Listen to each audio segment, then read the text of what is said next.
एकमे श्री महावीर नगर की ओर से समस्त देशवासी, प्रदेशवासी और वागड़वासियों को मंचा महादेव की हार्दिक बधाई एवं शुभकामनाएं।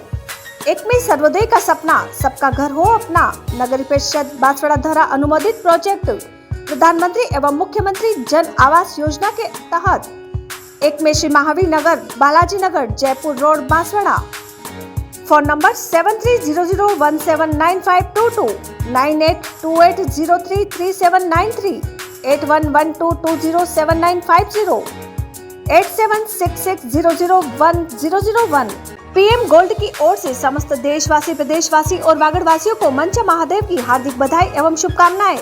पीएम गोल्ड लाए हैं आपके लिए वैवाहिक आभूषणों की खरीद पर न्यूनतम मजदूरी शुल्क, सोने एवं चांदी के आभूषणों की उत्कृष्ट श्रृंखला। PM gold, MG road, near collectorate circle, Banswara. Mobile number 8890578056।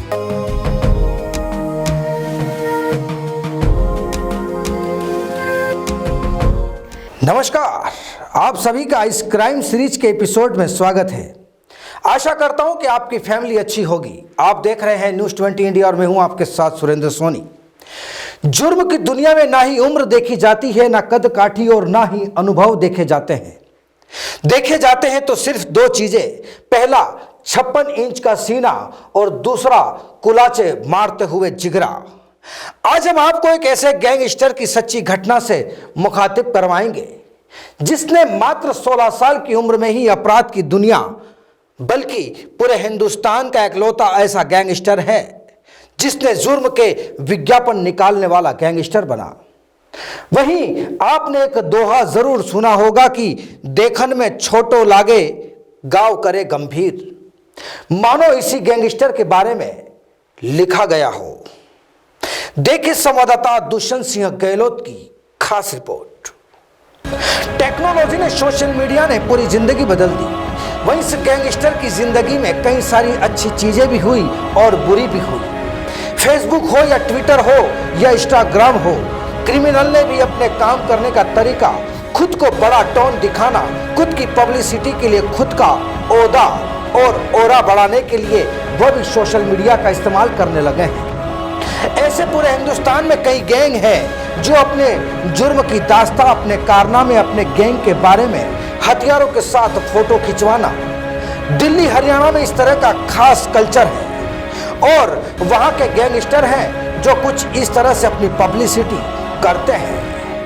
Jail के अंदर भी हो तो भी वहां से अपने कारनामे अपलोड करते रहते हैं। कौन कौन सा कहां जुर्म किया वह भी अपलोड करते रहते हैं, क्योंकि ये गैंगस्टर बेखौफ है। सोशल मीडिया ने बाकी लोगों की तरह क्रिमिनल लोगों को भी प्लेटफॉर्म दिया है। हम बात करते हैं क्रिमिनल लोग सोशल मीडिया पर इसलिए अपने गैंग की पब्लिसिटी करते हैं ताकि वह ज्यादा बदनाम हो सके और ज्यादा उनकी दहशत फैल सके। क्रिमिनल सोशल मीडिया का इस्तेमाल सिर्फ और सिर्फ अपने गैंग को बड़ा बताने, उनका ओहदा बढ़ाने के लिए करते हैं। ऐसी कुछ सोशल मीडिया की देन है एक गैंगस्टर गैंग। यह कहानी उस गैंगस्टर की है जो सोशल मीडिया पर अपने बारे में, अपने गैंग के बारे में बहुत सारी चीजें अपलोड करता है और उसके बाद धीरे धीरे बाद में एक बड़ा गैंगस्टर बन जाता है। कहानी है इस गैंगस्टर दुर्लभ कश्यप की। मध्य प्रदेश के उज्जैन शहर का रहने वाला 20 साल भी इस गैंगस्टर की उम्र पूरी नहीं हुई। जब तक यह 20 साल का होता, उसके 2 दिन 20 घंटे पहले वह अपने अंजाम तक पहुंच गया था। इस कम उम्र में जिस तरह से दुर्लभ कश्यप ने जुर्म की दुनिया में अपनी दहशत चलाई, पूरा उज्जैन बल्कि इंदौर भी इस नाम से कांपता था, जिसका न मालूम कितने गैंग मेंबर थे। इसके अलावा लाखों फॉलोअर्स भी थे, क्योंकि वह सोशल मीडिया का भी इस्तेमाल करता था। शायद यह देश का इकलौता ऐसा गैंगस्टर था जिसने अपने गैंग का एक बकायदा ड्रेस कोड बनाया था और इसकी शुरुआत उसने खुद से की थी।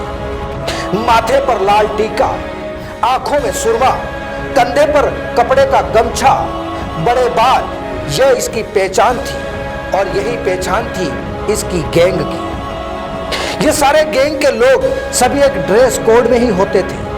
माथे पर टीका लगाते, आंखों में सुरमा, कंधों पर गमछा, बड़े बाल रखते और इनके बाद जुर्म की दुनिया में आगे बढ़ जाते। पूरे मध्य प्रदेश में बड़ों के अलावा छोटे बच्चे भी दुर्लभ कश्यप के बड़े फैन हो गए थे सोशल मीडिया पर देखकर। यह गैंगस्टर भूल चुका था कि जो गुनाहों का रास्ता होता है वो बेहद छोटा होता है, लेकिन फिर भी इस गैंगस्टर ने उसे अपनाया। कहानी भी इसी दुर्लभ कश्यप की है। यह कहानी बेहद अफसोसनाक भी है, क्योंकि इस कहानी में गैंगस्टर दुर्लभ कश्यप के पिता, जो इस गैंगस्टर की मौत के बाद सोशल मीडिया से बात करते हैं, बकायदा वो एक वीडियो सोशल मीडिया पर अपलोड करते हैं और लोगों से अपील करते हैं कि कोई मेरे बेटे जैसा ना बने, उसकी कॉपी ना करे, यह रास्ता ठीक नहीं है। और इस गैंगस्टर की बहुत छोटी उम्र में मौत हो जाती है। एक गैंगस्टर के बाप की बहुत ही भावनात्मक अपील होती है। बात है साल 2000 की, तारीख 8 नवंबर, यानी कि आज 8 नवंबर 2000 को इस गैंगस्टर दुर्लभ कश्यप का जन्म हुआ था। इस गैंगस्टर के फादर रजनीश कश्यप एक बिजनेसमैन थे और जो मां थी दुर्लभ कश्यप की, वह थी स्कूल टीचर। अभी भी वो स्कूल टीचर है। इस गैंगस्टर का 8 नवंबर साल 2000 में एक अच्छे परिवार में जन्म हुआ। परिवार भी धन धान से परिपूर्ण। वही माँ बाप ने नाम भी दुर्लभ रखा। वो इसलिए रखा था कि बड़ा होकर कुछ अच्छा करेगा, ये कुछ नायाब करेगा, और दुर्लभ का मतलब यही होता है कि कुछ नायाब। लेकिन कहीं कहीं वह अपने आप को कोहिनूर भी लिखता था। सोशल मीडिया पर लिखता था कोहिनूर दुर्लभ कश्यप। वही माँ बाप ने एक अच्छे स्कूल में दाखिला करा दिया था, लेकिन इस स्कूल में ही दुर्लभ कश्यप के रंग दिखने शुरू हो गए थे। थोड़े दिनों में ही स्कूल में सीनियर जूनियर के बीच लड़ाई होती थी तो यह उसमें कूद पड़ता था। धीरे धीरे इसका इतना दबदबा बढ़ता गया कि स्कूल में सीनियर जूनियर की लड़ाई का निपटारा करने लगा और देखते ही देखते स्कूल में एक दबंग स्टूडेंट की छवि बन गई। वहां जब भी आसपास कुछ लड़ाई होती या झगड़ा होता तो लोग दुर्लभ कश्यप के पास ही आते थे। हालांकि दुर्लभ कश्यप भी एक बच्चा था, लेकिन दबंग छवि थी। लेकिन इस स्कूल में इसने सारी घटनाओं ने उसके दिमाग पर काफी असर किया और साल 2017 आते आते बल्कि 2016 तक उसकी उम्र होगी करीब 16 साल। वह जुर्म के रास्ते पर चल पड़ा। लड़ाई झगड़ा सारी चीजें होने लगी। 2017 के आते आते स्कूल के दोस्तों के साथ एक गैंग बना लिया और बाद में मारपीट, उगाई, वसूली, रंगदारी, कांच के शीशे तोड़कर लूट मारी, यह सब कुछ होने लगा। और इस गैंग का सिलसिला और आतंक बढ़ता रहा। धीरे धीरे गैंग बढ़ता गया। लूटमारी, मारपीट, हत्या, चोरी, लोगों को धमकाना, जबरन वसूली, यह सब कुछ चलता रहा। लेकिन फिर अचानक 2018 आ जाता है और 2018 में गैंगस्टर दुर्लभ कश्यप फेसबुक वॉल पर एक मैसेज डालता है। वो मैसेज ये था कि कोई भी कुख्यात बदमाश, हत्यारा या फिर गैंगस्टर तंग करे या कैसा भी विवाद हो, हमसे संपर्क करें। फिर इसके बाद कुछ और फेसबुक पर डाला कि वो अपनी उम्र के बारे में भी बता रहा था। छोटी उम्र है, बड़े काम करने हैं, वहीं जो कुछ भी होगा देख लेंगे। ये सारी चीजें खुलेआम फेसबुक पर डाल रहा था। एक तरफ वो क्राइम के लिए विज्ञापन दे रहा था कि यदि आप परेशान हैं, कोई परेशानी है, कोई डरा रहा है, कोई आपको तंग कर रहा है, आपका कोई विवाद है, तो आप हमसे संपर्क करें, हमसे बड़ा बदमाश कोई नहीं है। जब ये सारी चीजें आई तब तक कई मामले इसके खिलाफ दर्ज हो चुके थे। वह सिर्फ 16-17 साल की उम्र में धीरे धीरे यह विज्ञापन सुर्खियों में आने लगा। शायद यह मामला देश का पहला ऐसा मामला होगा जिसमें आम तौर पर हम विज्ञापन देखते हैं किसी कंपनी के, किसी एडवर्टाइजमेंट के, लेकिन ऐसा विज्ञापन नहीं देखा होगा और ना ही सुना होगा। वही खास बात की क्राइम करने और करवाने के लिए ओपन विज्ञापन देना, यह दुर्लभ कश्यप ने शुरुआत की थी। जब यह बात पुलिस के कानों तक पहुंची और कई अनगिनत केस दर्ज हो चुके थे और साथ ही यह विज्ञापन ओपन एडवर्टाइजमेंट था कि सोशल मीडिया पर, फेसबुक पर इस तरह से क्राइम का विज्ञापन जारी करना। इस गैंगस्टर ने अपना एक व्हाट्सएप ग्रुप बनाया था इस गैंग का। वह इस ग्रुप में कौन कौन से कैसे कैसे काम किए वह सारी बातचीत होती थी। जब यह विज्ञापन आया तब दुर्लभ कश्यप का नाम और बड़ा होता गया। कई नाबालिग लड़कों के लिए यह हीरो यानी कि एक आदर्श बनने लगा। कई नाबालिग लड़के इसके साथ जुड़ते गए। बताया जाता है कि कई राज्यों के नाबालिग लड़के इस गैंग में शामिल होने के लिए उज्जैन आने लगे। बस मकसद था दुर्लभ कश्यप की गैंग से जुड़ना। और कहते हैं कि इस गैंग में लड़कों के साथ नाबालिग लड़कों की तादाद बहुत बड़ी थी और इस गैंग की पहचान बनी वही ड्रेस कोड। जो भी दुर्लभ कश्यप की गैंग से जुड़ता वो उसके लिए भी मस्त था, यानी कि माथे पर टीका लगाओ, आंखों में सुरमा, कंधों पर गमछा, बड़े बाल। वही पूरे गैंग के साथ ड्रेस कोड में जो भी फोटो शूट होता था उस फोटो को भी सोशल मीडिया पर डाला जाता था और लिखा जाता था कि यह है दुर्लभ कश्यप गैंग। फिर इस गैंग का क्राइम बढ़ता गया। उज्जैन के साथ इंदौर, भोपाल पुलिस परेशान होने लगी। वही इस विज्ञापन के बाद पुलिस हरकत में आई और आखिरकार पुलिस ने साल 2018 के अक्टूबर के महीने में पहली बार दुर्लभ कश्यप को गिरफ्तार किया। इससे पहले वह कभी गिरफ्तार नहीं हुआ। वह उस वक्त 18 साल का पूरा भी नहीं हुआ था, क्योंकि वह 8 नवंबर को 18 साल का पूरा होने वाला था। लगभग 12-13 दिन पहले गिरफ्तार हुआ, मतलब वह अभी भी नाबालिग था। और आपको और हमको पता है कि हिंदुस्तान के कानून के बारे में, हिंदुस्तान के कानून माइनर के लिए क्या सजा होती है यह हम सब जानते हैं। कश्यप को उसके 23 साथियों के साथ इंदौर पुलिस ने गिरफ्तार किया। क्योंकि वो माइनर था इसलिए जेल नहीं भेजकर बाल सुधार गृह भेज दिया गया। इसके बाद वो बालिग हो गया, 18 वर्ष पूरे कर लिए, इसलिए उसे बड़ों की जेल में भेजा गया। वो जेल चला गया और जेल में था।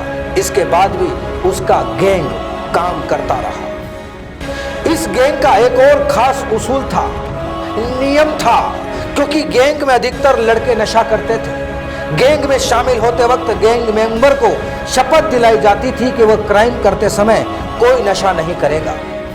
इस दौरान जब गैंग की तादाद बढ़ने लगी तो जाहिर है कि दुश्मनों की संख्या भी बढ़ने लगी थी। गैंगस्टर दुर्लभ कश्यप के कई दुश्मन थे। जब वह बड़ों की जेल में था तो वह बेल लेने का हकदार हो गया था। वो चाहता तो बेल ले सकता था, लेकिन बाहर दुर्लभ कश्यप के इतने दुश्मन हो गए थे कि उसे लगा कि बाहर रहूंगा तो उसे उसके दुश्मन मार देंगे। इसी दौरान उज्जैन के एक एएसपी थे सचिन अतुलकर।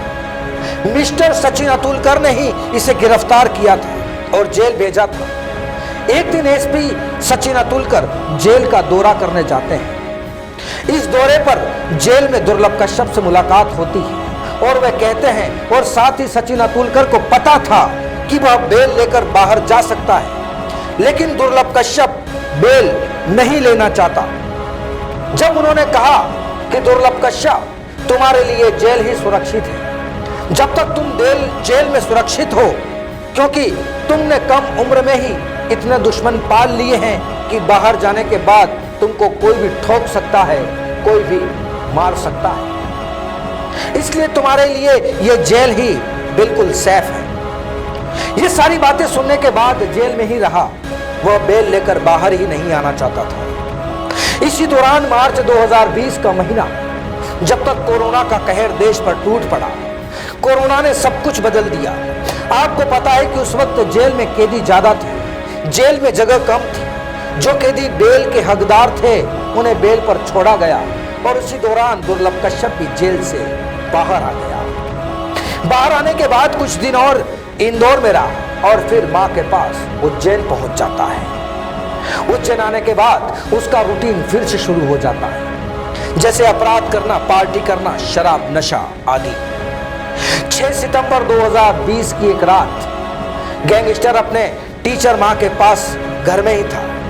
रात को कुछ गैंग के मेंबर आवाज देते हैं। मां ने उस दिन दाल बाटी बनाई थी वो उसे खाता है और दोस्तों के साथ करीब 2 बजे चाय पीने निकल जाता है। घर की कुछ ही दूरी पर चाय की दुकान पर ये लोग चाय पी रहे होते हैं। करीब समय होता है रात की 2 बजे। दुर्लभ कश्यप के साथ 5 लोग थे। तभी इत्तेफाक से जिस दुकान पर ये लोग चाय पीते हैं उसी दुकान पर इसका एक दुश्मन टकरा जाता है। ये वही रात थी जो सचिन अतुलकर ने कही थी कि जेल ही तुम्हारे लिए सेफ जगह है। तभी उस चाय की दुकान पर एक शाहनवाज नाम के कुख्यात अपराधी के बीच किसी बात को लेकर बहस होती है। पहले भी एक दूसरे के आमने सामने आ चुके थे। शाहनवाज गैंग उस दिन उसके साथ ज्यादा मेंबर थे चाय की दुकान पर, और दुर्लभ कश्यप के पास सिर्फ 4 साथी और शाहनवाज के साथ करीब 15 से 20 लोग। पुराने रंजिश को लेकर बहस और फिर झड़प और हमला चाकू से। दुर्लभ कश्यप भी जेब से पिस्टल निकालकर फायर करता है और गोली चलाता है। गोली इत्तेफाक से शाहनवाज के कंधों पर लगती है और वो बच जाता है। दुर्लभ कश्यप के बाकी 4 साथी वहां से जान बचाकर भाग जाते हैं। अकेला वहां दुर्लभ कश्यप ही होता है और करीब 34 चाकू के वार उसके शरीर पर किए जाते हैं। जिस चाय वाले ने बयान दिए थे और चाय वाला शाहनवाज गैंग से कहता है कि इसे सामान्य जिंदा मत छोड़ना वरना तुम जिंदा नहीं रहोगे, इसे मार डालो। और इसके बाद दुर्लभ कश्यप के शरीर पर 34 चाकू के वार थे। वहीं पर वो ढेर हो गया और मौत हो जाती है। सामने वाला गैंग फरार हो जाता है। पुलिस को खबर दी जाती है। पुलिस आती है। पुलिस फिर दोनों गैंग के कुछ लोगों को उठाती है। फिर इन सब पर मर्डर के चार्ज लगते हैं और फिर सबको जेल। पुलिस चार्जशीट भी दाखिल कर देती है और इस दुर्लभ कश्यप की मौत के 7 महीने के बाद मां इस मौत के सदमे से उसकी भी मौत हो जाती है।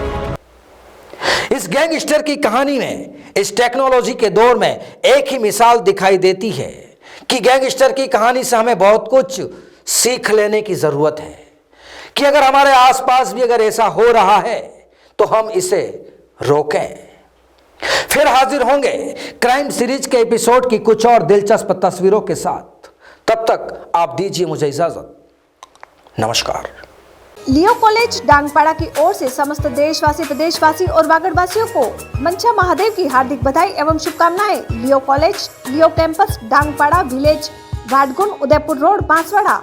Contact number 9414015344, 9680956034, 756886। कार्यालय उप वन संरक्षक बांसवाड़ा की ओर से मंचा महादेव की हार्दिक बधाई एवं शुभकामनाएं। वन विभाग बांसवाड़ा द्वारा जनहित में जारी। अधिक से अधिक वन भूमि और सार्वजनिक भूमि पर वृक्ष लगाकर पर्यावरण संरक्षित करें। वन विभाग द्वारा 1,83,341 परिवार को औषधि युक्त पौधों का किया वितरण। वन्य जीवों को रेस्क्यू कर विभाग को सहयोग करे। वनों की कटाई होने पर विभाग को सूचना देवे। अधिक से अधिक वृक्ष लगाकर अच्छे नागरिक होने का परिचय दे। अधिक से अधिक वृक्ष लगाकर शहर को एवं गांव को स्वच्छ एवं सुंदर बनाने में सहयोग करे। निवेदक कार्यालय उप वन संरक्षक बांसवाड़ा, मुख्य अधिकारी एवं समस्त वन नाका प्रभारी एवं कर्मचारी, जिला बांसवाड़ा, राजस्थान।